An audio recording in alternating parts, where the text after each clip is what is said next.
Bonjour la famille, c'est encore une joie pour nous de vous retrouver. C'est Joël et Emmanuel de Family First. Que la grâce et la paix de Dieu soient avec vous.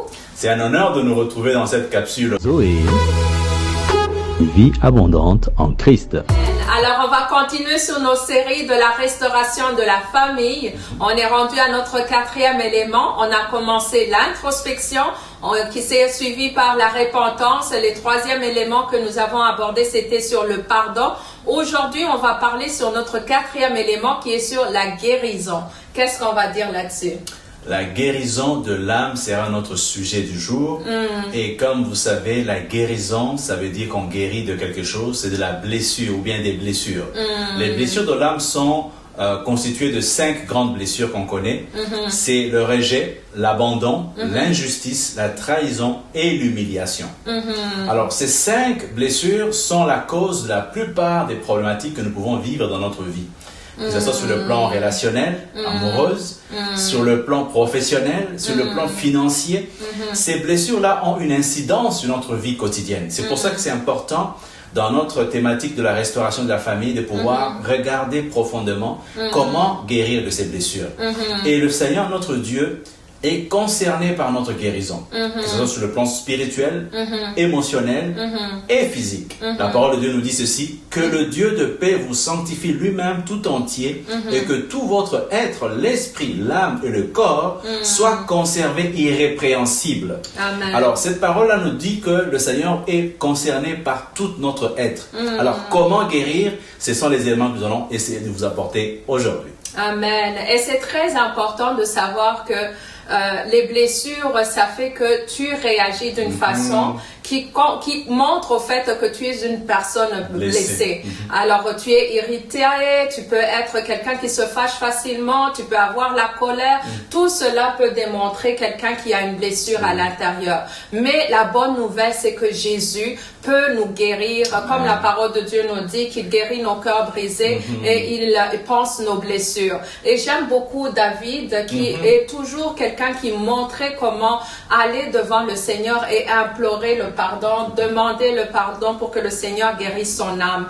Alors, il y a une parole qu'on veut vous partager dans 1 Pierre 2, 24 qui dit « Lui qui a lui-même porté nos péchés dans son corps à la croix, afin que, libérés du péché, nous vivions pour la justice. C'est par ces meurtrissures que vous avez été guéris. » Donc, ça démontre que c'est par la foi, avoir la foi de l'œuvre de Christ à la croix.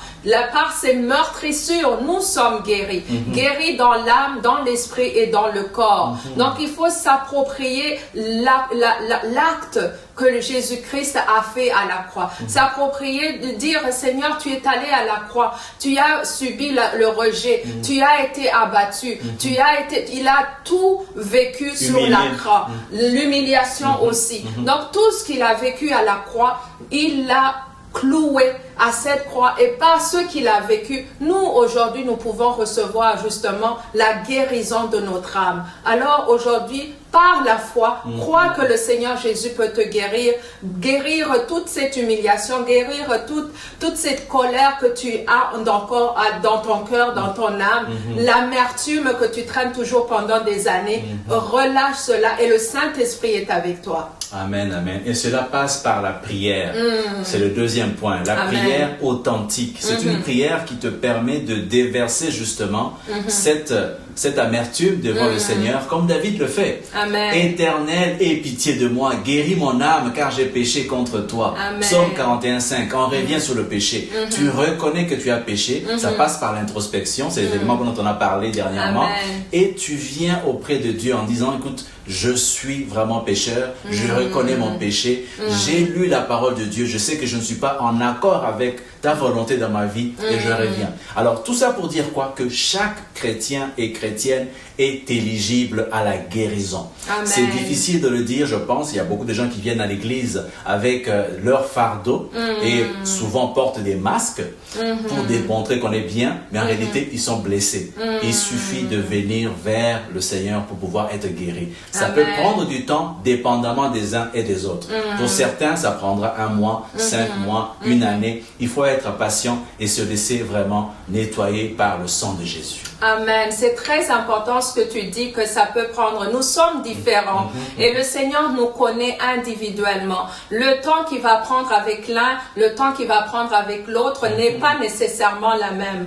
Et on n'a pas besoin de se hâter. Le Seigneur est patient toujours envers nous. L'important, c'est de pouvoir aller dans sa présence et dire, Seigneur, je souffre dans mon âme, viens me guérir, et il va le faire. Amen. Et aussi, ça passe par la confession du péché, parce qu'on sait que la guérison passe essentiellement d'abord par la confession de nos péchés. Si tu es quelqu'un qui a gardé longtemps l'amertume, tu n'as pas pardonné, c'est un péché aussi. Si tu ne relâches pas le pardon, c'est que c'est toi-même qui es en train d'être loin de Dieu. Alors, on doit venir dans la présence de Dieu, demander humblement le Seigneur de nous pardonner de nos propres péchés d'abord, et qu'il vienne faire l'œuvre, parce qu'on peut avoir même tué dans le cœur, même si on l'a pas fait physiquement, mais on peut avoir même tué des personnes parce qu'on est tellement dans la colère, dans l'amertume, qu'on a tué des personnes dans nos cœurs. Aujourd'hui, alors, prends le temps de dire, Seigneur, j'abandonne tout entre tes mains,